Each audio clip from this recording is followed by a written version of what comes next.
Good afternoon. Good afternoon. Good.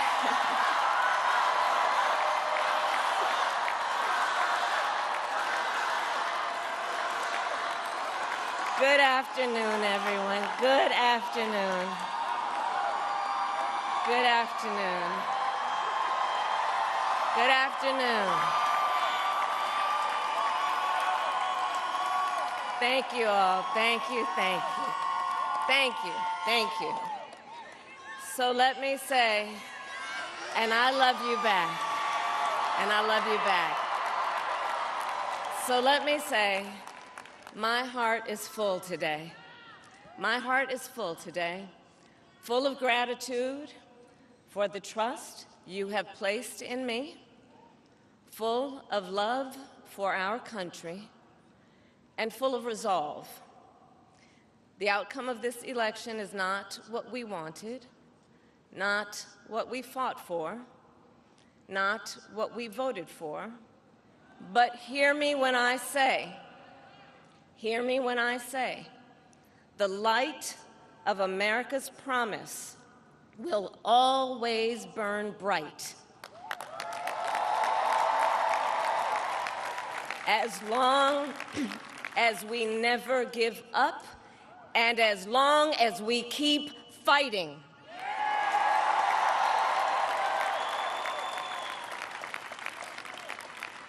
To my beloved Doug and our family, I love you so very much. To President Biden and Dr. Biden, thank you for your faith and support. To Governor Walz and the Walz family, I know your service to our nation will continue. And to my extraordinary team, to the volunteers who gave so much of themselves, to the poll workers and the local election officials, I thank you all. Look, I am so proud of the race we ran, and the way we ran it, over the 107 days of this campaign. We have been intentional about building community and building coalitions, bringing people together from every walk of life and background, united by love of country, with enthusiasm and joy in our fight for America's future. And we did it with the knowledge that we all have so much more in common than what separates us. Now, I know folks are feeling and experiencing a range of emotions right now. I get it. But we accept the results of this election. Earlier today, I spoke with President-elect Trump and congratulated him on his victory. I also told him that we will help him and his team with their transition, and that we will engage in a peaceful transfer of power.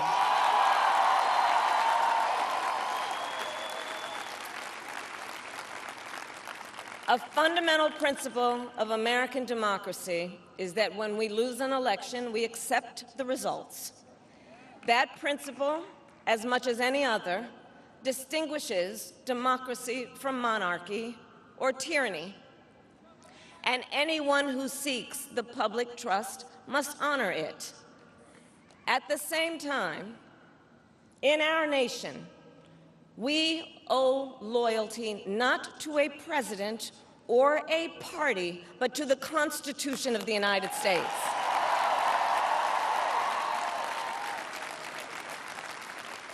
And loyalty to our conscience and to our God. My allegiance to all three is why I am here to say, while I concede this election, I do not concede the fight that fueled this campaign.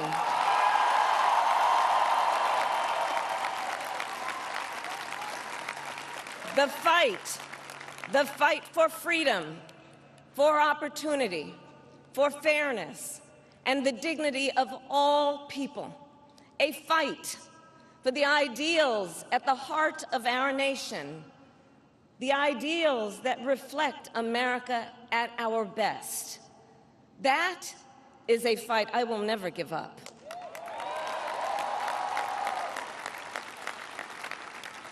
I will never give up the fight for a future where Americans can pursue their dreams, ambitions, and aspirations, where the women of America have the freedom to make decisions about their own body and not have their government telling them what to do. We will never give up the fight to protect our schools and our streets from gun violence. And America, we will never give up the fight for our democracy, for the rule of law, for equal justice, and for the sacred idea that every one of us, no matter who we are or where we start out, has certain fundamental rights and freedoms that must be respected and upheld.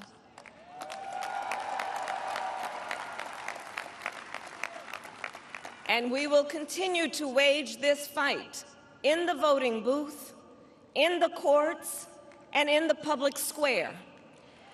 And we will also wage it in quieter ways, in how we live our lives, by treating one another with kindness and respect, by looking in the face of a stranger and seeing a neighbor, by always using our strength to lift people up, to fight for the dignity that all people deserve.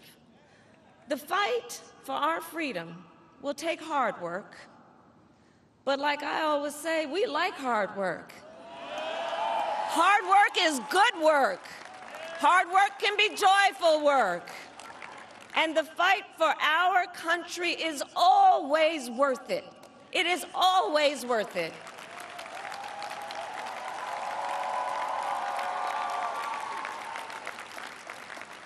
To the young people who are watching, it is, I love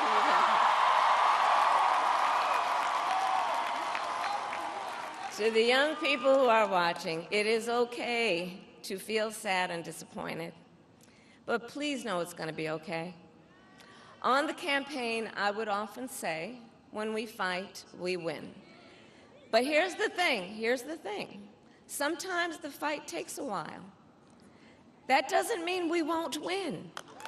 That doesn't mean we won't win. The important thing is don't ever give up. Don't ever give up. Don't ever stop trying to make the world a better place. You have power. You have power. And don't you ever listen when anyone tells you something is impossible because it has never been done before.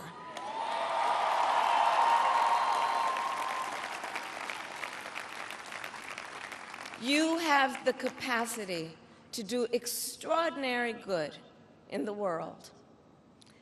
And so to everyone who is watching, do not despair. This is not a time to throw up our hands. This is a time to roll up our sleeves.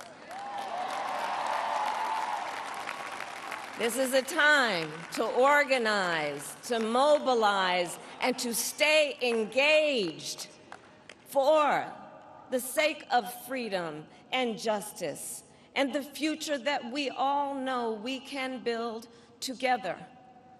Look, many of you know I started out as a prosecutor, and throughout my career, I saw people at some of the worst times in their lives, people who had suffered great harm and great pain, and yet found within themselves the strength and the courage and the resolve to take the stand, to take a stand, to fight for justice, to fight for themselves, to fight for others.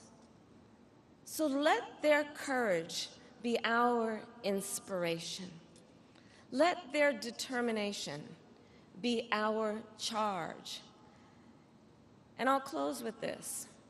There's an adage an historian once called a law of history, true of every society across the ages. The adage is, only when it is dark enough can you see the stars.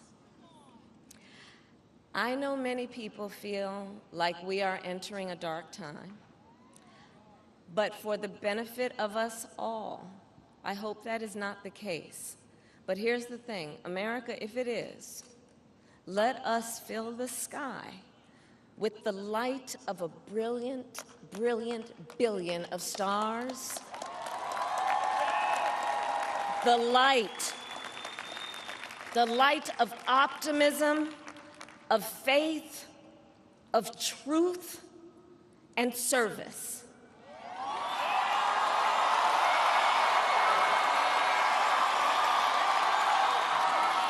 HU.